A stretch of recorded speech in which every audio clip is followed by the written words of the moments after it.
and welcome back to the WCHG Morning Show. I'm Eric Lambera. Co-host today is Barry D, and we have a special guest in studio with us here today.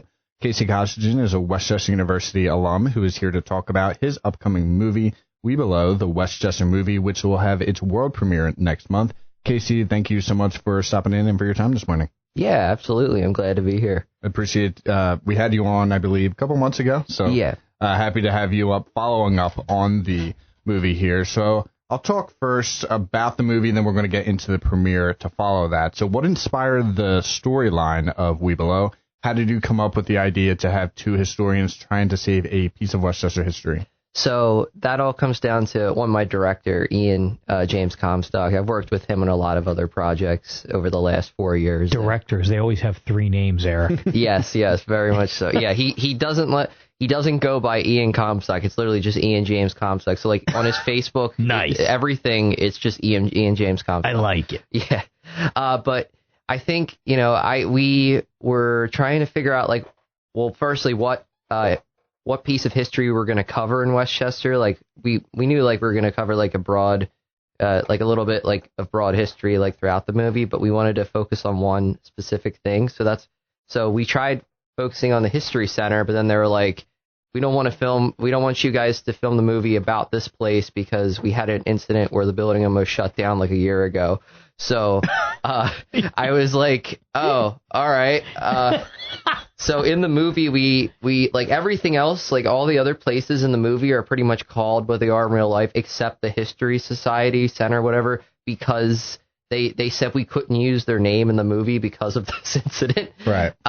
So we were just trying to figure out another place to film at, and we're like, oh, how about the Farmers and Mechanics building, the Alliance Space building next to the old courthouse, and that worked out. The people there were really excited to do it, but it took a while for us to shoot there, but we did finally film there. But the story, the story I think really came from what can we do to come up with something that's intriguing about Westchester, because it's not like it's Delco, it's different.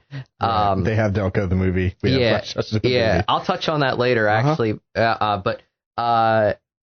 So I think it was just we have these two people that are really passionate about history, and they find out this building that the Boy Scouts of Chester County were founded in, and it used to be the tallest building in the borough at one point. Used to be a watchtower during World War II, and we wanted to really make a story that flowed well and really just showcased a really big part of Westchester's history through this building. And we just kept finding more information about this building as we kept filming, which was interesting. And honestly, it's actually a really nice building if you ever been in there. I've gone up on a couple of the floors, and it's for renting out businesses, and it's just really nice in there.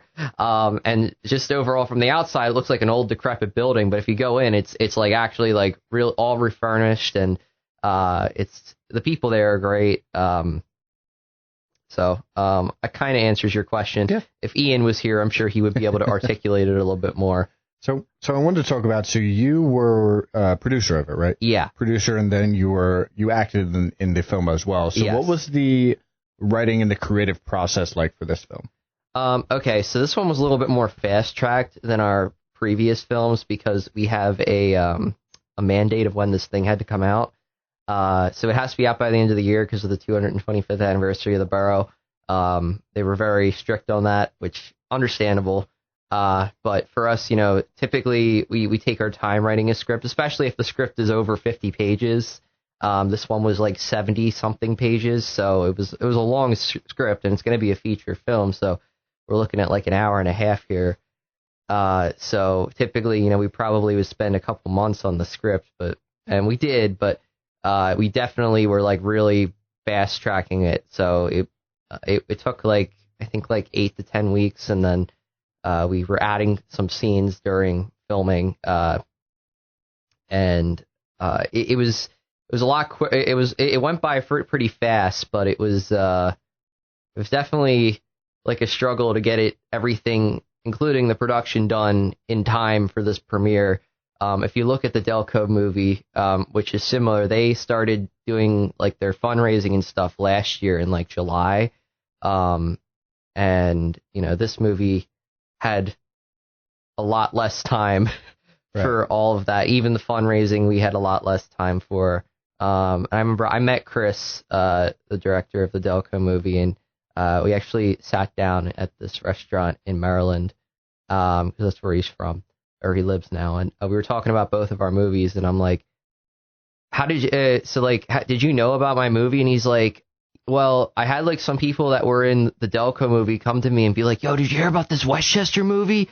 And he's like, no. And I'm like, I just want to let you know, I'm not trying to copy your idea. I just wanted to make a movie. This just so happened. I had an internship with the borough, and I saw that you were making this, and I thought that was so cool. So I wanted to put my own spin on it, but it's nothing like yours. I just wanted to make my own thing. And he was really supportive about it.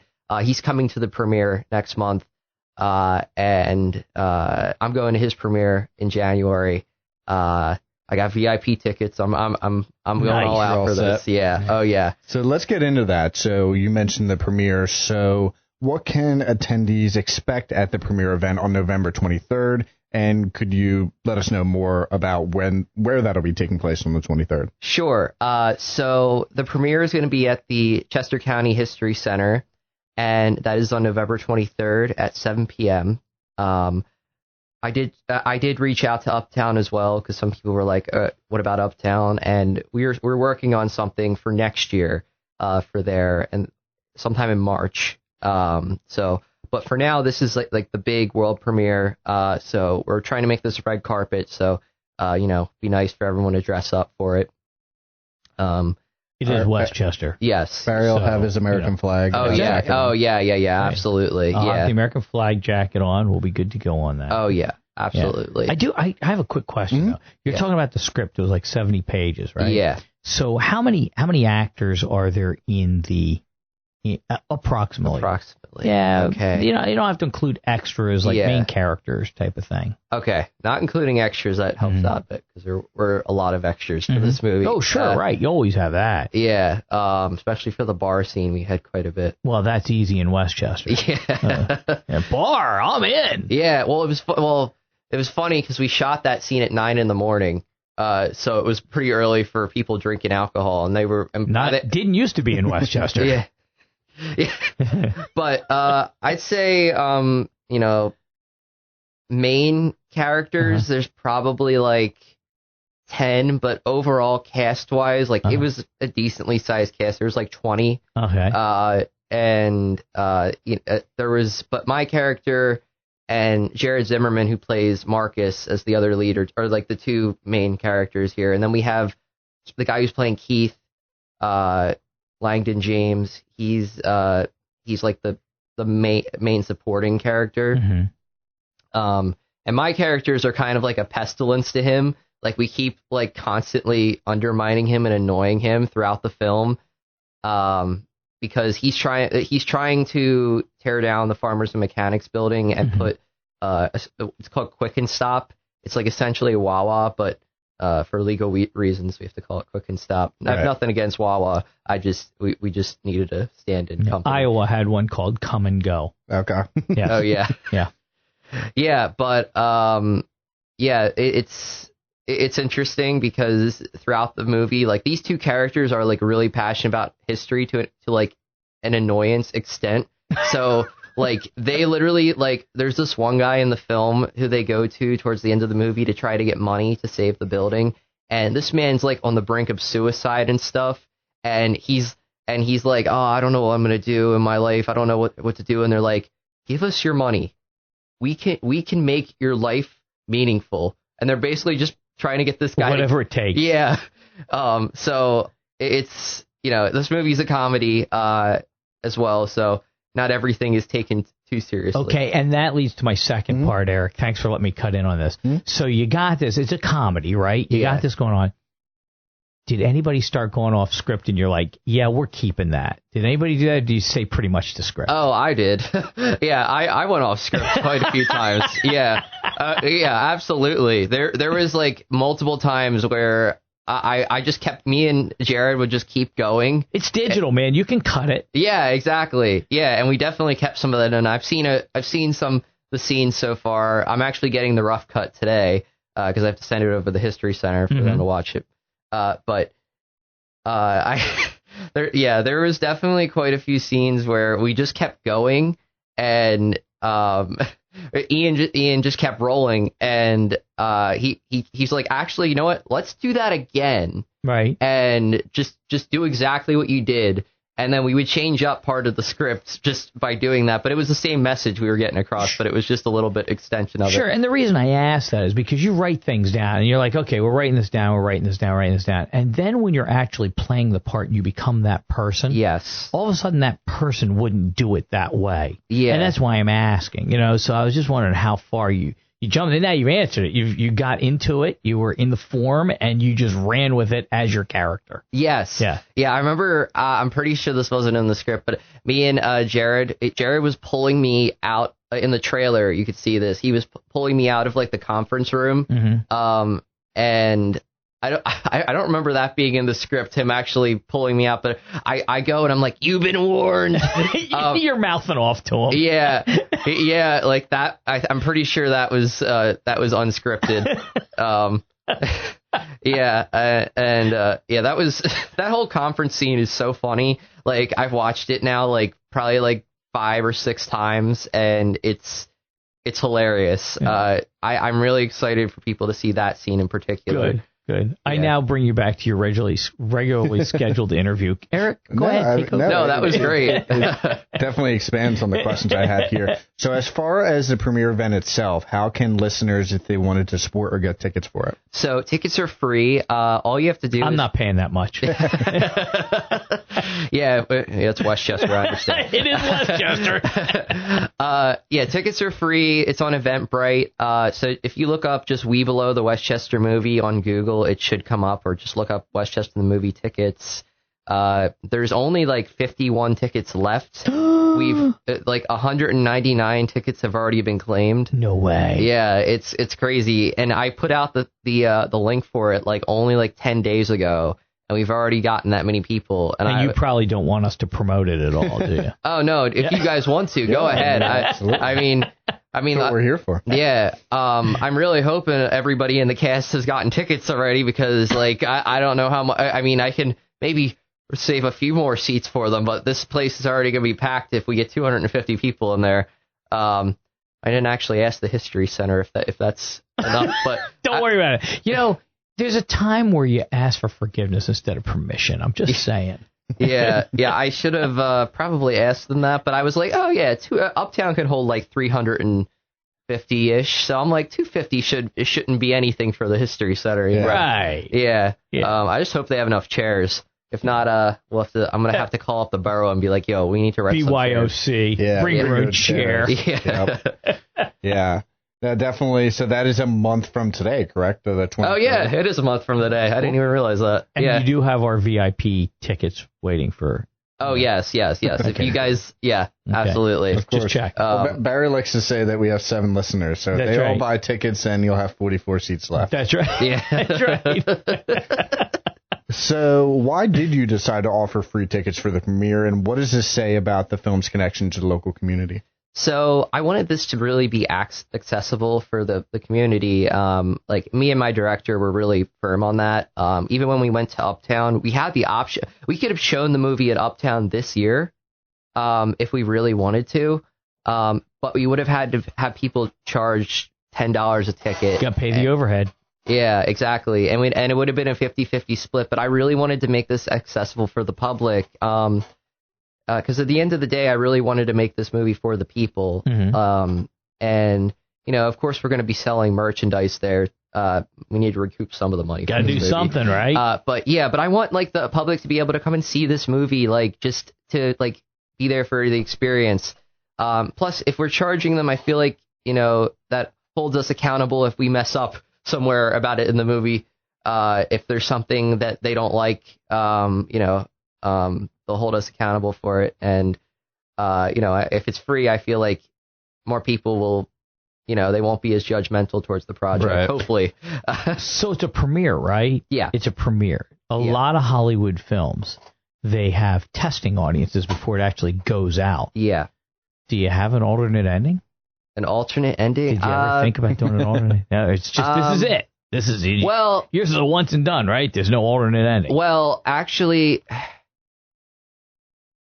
I think we did shoot something. I can't remember if we shot it or he just wrote it in. But there was two endings we were talking about for the movie, how to like end it, and I forget if we shot both or we only shot one of them.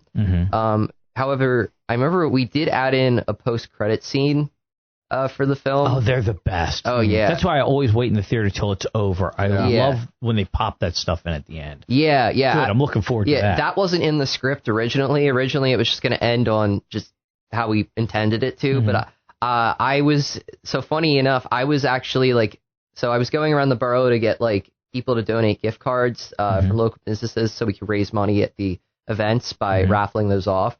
And I stopped by Pizza 316, Pizza to Remember, the new pizza place on East Gay Street. And they were kind of just joking with me. They're like, well, what do we get out of it? Right. And I'm like, well, if you want, I could shoot a scene in here. I could probably think of something. Ah, dude, right? Yeah. And I didn't think they were like, all right, let's do it. Nice. And so I was like, okay, I need to figure out how we're going to fit this into the movie. But maybe this gift card isn't worth it. No, it was. They are so nice. Yeah, nice. Some of the nicest people I've met. I went in there and what's the name of the place? So it's 316 Pizza. 316 Pizza. Remember that. It's 316 Pizza, and they're on Gay Street. Not 315. Not 315, 316. Do they have a number 40?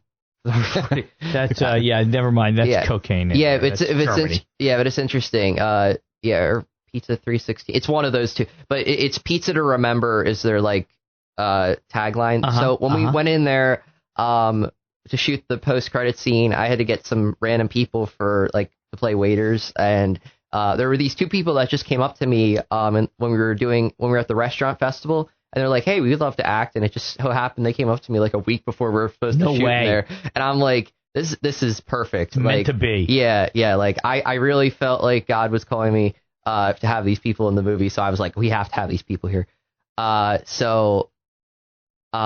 came and they were great. The pizza place, they were great. They gave us free food. The food was so good.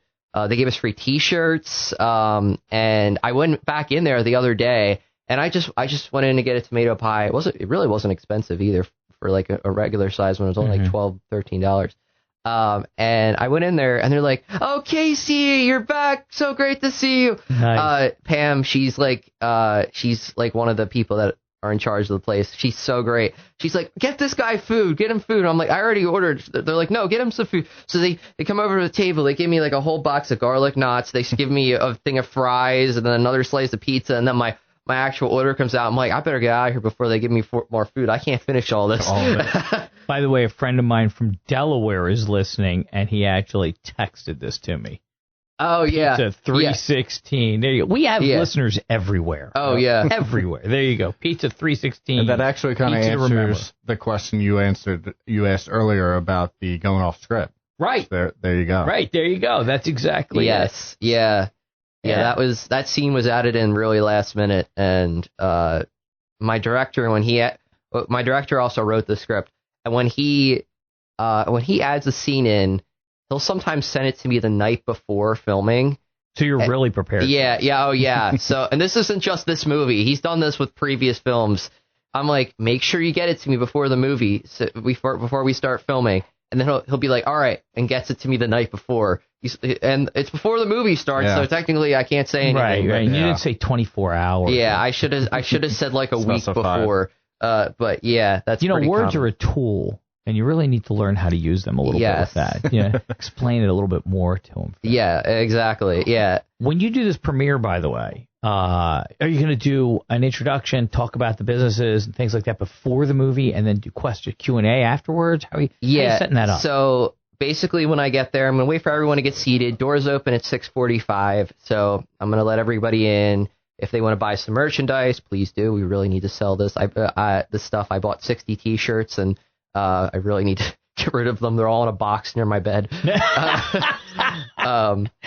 But yeah, we're going to do that. And then there's going to be free food. I'm actually getting Pizza 316 to cater us. I'm going to pay them to give us food for the premiere because their food's just so good. I need to have them there. And then I'm going to do my introduction. I'll talk about like a little bit of history about the movie, and then just some of the local businesses that we filmed at, and just the help that we've gotten from the borough. And we finally got help from the university after some time. And then the movie will play. We'll do our Q&A afterwards, and then we're going to do a raffle. Actually, we're going to be raffling off a sign poster. It's like 18 by 24 inches, and it's framed. It's going to be like one of the few posters that are going to actually be able to get accessible by the public. That's like a big one framed and signed. So we're going to be selling smaller ones, but nothing like this big one. Collector's item. Yes. Yeah, well, exactly. You've convinced me. Now, Eric says he's playing football for West Point or something. My brother has a game that weekend, right. So I won't be but here. I will be there with the lovely Miss Terry, since we're going to have VIP tickets anyway. And I'm going to come in, and we're going to do an interview, and I'll do an interview with you, and we'll do it video. Yeah. And I'll make sure we get it over here and get it on the website and the Facebook page so that people can actually see you, and you can talk about it. We'll do like a 15-minute interview if you can give me the time. Yeah, absolutely. If you want to do that, and we can early. Do it after the show, or we can do it before the show with Jared, because I know you're going to be running around like a chicken with your head cut off, brother. I actually have another interview set for that day, too. We'll figure it out. We can be very flexible here at WCHE. You know what I mean? Yep. So we'll make it happen. We'll make it happen. I had a couple more questions here. The next one I have, so what has been the most rewarding part of working on this project for you personally? So getting it done. Oh yeah, absolutely. Yeah, I mean, like the most relieving part. Yes, this thing's been a kick to the rear in some aspects. Directing it, or not directing it, or acting in it and producing it has been a lot. I really didn't realize how much work this was going to be until about filming started. And I think the most rewarding thing, though, is just actually meeting all of these people like that have been in the movie and the local businesses. Like, it's really made me like love Westchester a lot more and appreciate it a lot more, because like before this movie, I hadn't really appreciated Westchester and like all the businesses that are here and support it. But like places like Couch, the Tomato Shack, I really love them. They're so great. And Artillery Brewing, who we filmed at, they were so great, and they're great at supporting local artists, and not even just film, but music and all of that kind of stuff. And I also realized that the guy who owns Artillery Brewing Co. actually made a movie about Upper Darby a few years ago, The Last Call, and he's my dad's buddy. And that's how we filmed in there, because my dad was like, "Oh, come reach out to Greg. He might be able to let you film in there," and that worked out. But yeah, I think I've just really been able to appreciate Westchester as a whole and the people that live here a lot more. For the most part, we've also had some interactions with some people that were interesting. I remember one night we were filming, and this was 2 nights in a row. We were filming right like where the old courthouse is by the statue, and we had this person in a truck coming by just blasting like a bullhorn, and they were going around in like a circle doing it when we were filming. And then we came back and filmed either like the next day or like a week later, and they were doing the same thing. And I'm like, okay, who is this person? We also, when we were filming with Vernon Odom for the movie, we were walking over to that same place, and Vernon was walking, and Vernon was like, "Oh, Casey, if I knew I was going to have to be walking, I would have wore my walking shoes." Oh, I like that deep voice. That is Vernon Odom. Yeah. But we were walking, and then somebody screams from their car, "Yo, 6 ABC Action News!" Yeah. Yeah, you get some interesting hoops to jump through and some interesting characters. Oh, yeah, imagine. Absolutely. The problem is, when they do that stuff, they think they're being funny, but they're eating your time, and time is excruciatingly valuable. Yes. You have such a narrow window with a lot of the things you shoot, and when they do that, they're stealing that from you, and that's a real problem. Yeah, especially at night, when we're doing that night shoot and the air horn thing was going off. That was really that's brutal. Yeah. Yeah, I'm like, all right, we have to stop and wait. And then there'd be people playing their music super loud, so we'd have to wait for them to move. The camera that Ian has, like the microphone on it, it's really good. It doesn't pick up like a lot of background noise, but if you're blasting music that loud, it's going to pick it up. So right. Yeah, because last thing we need is Taylor Swift playing in the background of the movie. Yeah, right. Next thing you know, you're paying her royalties. Exactly, which she doesn't need. That's an understatement for sure. The last question I had here, and if Barry had anything to follow, I never make any comments. So the last question I had here, as we wrap up, did you want to give another plug to one, the movie, and then two, the premiere here, as I know tickets are filling up pretty fast? So I just want to say, like, the premiere's for anyone. Anybody can come. You can be homeless and come to the premiere. They're very particular, Eric. They're letting me come in a VIP. Yeah. So, I think anybody that wants to make it, just sign up, or just text me, or if you have my number, or message me on Facebook if you want a ticket and you're not that tech savvy, but you have Facebook, I can help you out with that as well. I can make sure I reserve you one. But just look up, Webelo the Westchester movie, or Westchester the movie online and on Google, and you should get the tickets coming up, and then you can reserve them on Eventbrite. And like I said, we're running out of tickets, so if you haven't gotten some, get some now, because they're going to run out. I can almost assure you that. I'm just so happy that I've been able to have the opportunity to make this film. I'm so blessed by God that He's given me this opportunity, and I'm really happy that the people I've been able to meet, and I really hope that this does inspire some people to learn more about their history. Not even about Westchester, but the history of like where they live, and also just explore Westchester a little bit more, because a lot of people didn't even know about the Farmers and Mechanics building before this film. Right? Yeah. A bunch of hidden gems in this town. Yeah. There really are. The history's unbelievable. Exactly. Yeah. And actually, that just reminded me, the first few minutes of this movie, it's going to play as if it's a documentary. Because originally when I was asked to do this, like as an internship, it was like to interview people that were in town and like the mayor and stuff, and it was kind of going to be like documentary style. So it kind of paid homage to that in like the first like 2 or 3 minutes. And Vernon is actually narrating the first. Oh, get out of here! Perfect voice for that. Exactly. Like I heard it and I saw it, and I was like, "This is perfect. This is like amazing for like the opening for this movie." And that is something we added in as well. That wasn't in the script. It was only because I was able to get Vernon for the movie that we added that in. That's awesome. Yeah. That's awesome. Yeah, and he should be coming to the premiere too. Even if he doesn't get tickets, I'll make sure. Yeah, I'll make sure. Make sure he has a spot. Yeah. In fact, we're going to give him a Barca lounger, because walking is, a lot. In there. Yeah. Or I'll tell him to wear his walking shoes this time. There you go. There we go. With no music in the background. I do have one question for you. So, you're talking about the production and all this stuff.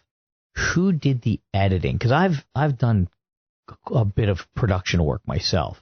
So who was your editor? Okay, so that's a multi-layered question. So for the editing for the movie, the strict movie, that's Ian. He's also doing that. When Ian does a movie, he goes all the way in. He's been doing this since since 2020. When we did our first like big movie together, which was Here Comes the Night, a Werewolf movie. He just loves doing all the editing himself. Now, That's dangerous that a director does the editing. Yeah. You normally don't want the director in the room when they're cutting, because they don't want to leave anything out. Nothing. Yeah. Next thing you know, you got a movie and you're like, it's 4 hours long. Yeah. I might have to like take once I see the movie fully, I might have to be like, we might need to take that out. Right. Which hopefully will be today. I told him today, so he better get it to me. Well, actually, you just didn't say what time today. Yeah, that was my downfall. He's going to send it to me at like 11:59. That's right. But so we're also getting an original song made for the movie by this artist, Florencia Minetti. She actually worked on a song for my buddy's Punisher movie that now has over 200,000 views. No. And it's only been out since May. Mm-hmm. She's amazing. She's like back and forth from here in Florida. Mm-hmm. But she's been making music for quite a few years now, and I heard a demo of the song and it sounds pretty good. Like, I'm really happy with how it's turned out. I'm paying her like a little bit of money for it. Does it have an accordion in it? No. Okay, just checking. I was a little worried. You can play the triangle. Next time I wanted a triangle solo. Next movie you do. Yeah. But yeah, for this movie, typically what we do is we use royalty free music for the most part for all our other movies. This one, Kevin MacLeod. Yeah, well, he's awesome. Yeah, we're going out. Votech. Yeah, for this one, we're actually going out and we're actually getting paying some people for their music for the film instead of just using royalties. Sure. Yeah, so I'm really happy we're doing that for once because we had the budget for it this time. The other person I wanted to plug here is Gabe Stokes. He's the guy that has been making a lot of our posters and advertising material and taking all of our behind the scenes photos for the film. He actually went to high school with me and he reached out to me and he was like, hey, can I be a part of the film somehow? And the first day he came, I didn't really know what I wanted him to do because I was just like, I'm like, I don't know. But then I thought like, oh, maybe you could take behind the scenes photos. And he's been doing that since like the first day of filming and he's been really good at it. And then I had a drone guy come. I did get a drone guy, which I did mention, nice. Like the last time we talked. Yeah. His name's Matt, Stevenson, and I met him and he has this like 4K drone and it's so cool. I remember when we were using it, like a lot of people were just like staring at it. They're like, look, a drone. And please stop staring at it. He's filming. Yeah. But I'm so grateful that we got that because like it just makes the movie look so much cooler now. In the old days, 20 years ago, not even, you had to have the cranes and you had to lift lifts and all that stuff. And now the drones have taken that to such a new level and they've gotten so smooth with it that it takes the place of all that, you know, the approaches when you're coming into the sweeps. Oh, it puts a whole new finish on everything. Oh, yeah. Yeah. It's so cool. Like when we were filming we filmed in North Philly for one scene for the movie. I know that's a little weird. I didn't get shot at. That's great. No, we did. It was a nice part. We were near Fox Chase. And as opposed to Kensington. Yeah. Yeah. I've had a friend who had to film in there for a movie. Those people are just asleep. Yeah. Yeah, they're tranked. Yeah. Different areas, yeah. But we filmed in Northeast Philly, and there was this, or North Philly, and there was this one that we used the drone scene for the scene where they're going up to knock up at this guy's house, and man, it looks so good. Like the drone shots are just amazing, and I hope we use more of them because the scenes that I have seen in the movie so far, we haven't used too many of them. So, but if we don't, I'm going to be like, Ian, you're shoving in a few more of these. I don't care. You're putting these in the movie. They look too good. Overriding the director on the director's cut. Yeah. Oh, yeah, I will. I will do it because there's times where I've had to because Ian's like, oh. Ian, this is a throwdown here. Yeah. Oh, it is. Well, it works out because you can always have an extended cut down the line. Well, and the magic. Just repackaging material. The magic you live in is that there is no film anymore, right? Digital is digital. You grab it, you move it, you cut one out, you throw another one in, and it's quick, it's fast, and there's no development cost. Exactly, yeah. And I think that's a good. The thing is, we're going to be having this movie come out like for the whole world on December 20th. Mm-hmm. So we'll have some time if after the premiere we're like, okay, we want to add this in or take this out. We can do that. So that'll be definitely something I want to do, and I just want to see what the reaction is at the premiere. Yeah, it'd be nice to get a survey from your audience. And it's only one night showing. That's it. For this year at least. Okay. Yeah. Yep. Okay. Yeah. I tried to get another showing at the History Center, but they're comping us for this one, so we don't have to pay for it. They're like, if we wanted another showing, it'd be like $700 to $1,200, and I'm like, that is not in our budget. Yeah, right no. Yeah. Yeah. They got to take advantage of it for sure. Yeah. So, Casey, I really appreciate you coming on this morning, talking about the premiere and the movie itself, and best of luck. Yeah, thank you so much, guys. Casey, we'll see you on November 23rd. I'm going to be there with Miss Terry. Awesome. That's my date night. You know why? Why? It's free. Oh, yeah. No, I'm kidding. No, she's going to love this. She's going to love this. And if she doesn't, she's listening right now, so she knows she's going to have to love it. Oh, yeah. Yes, that's right. Absolutely. So, really looking forward to seeing the movie when it comes out. And, again, best of luck with everything. It's an honor. Thank you. Thank you so much for coming in this morning. Yeah.